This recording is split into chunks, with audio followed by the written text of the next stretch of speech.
বলেন, শ্রাবণ মাসের বড় মঙ্গলবার দিন যে ব্যক্তি এই ফুল ও ফল পায় সেই ব্যক্তির পৃথিবী বদলে যায়। কারণ এই ফুল ও ফল কোনো সাধারণ ফুল ফল নয়, এটি হলো সৌভাগ্যের চাবি। যারা পায় তাদের জীবন অর্থ, সুখ, সৌভাগ্যে ভরে ওঠে।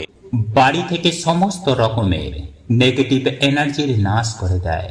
ফলে বাস্তু দোষ, দুর্ভাগ্য, দারিদ্রতা সুনিশ্চিতভাবেই কেটে যায়। এই দিনে ঈশ্বরের নাম দান পুণ্যে বিশেষ মাহাত্ম্য রয়েছে।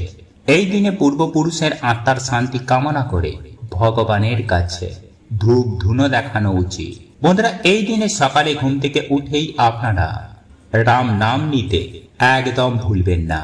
কারণ বন্ধুরা, যার মুখে রাম নাম আছে তার সাথেই হনুমানজি নিজে রয়েছে।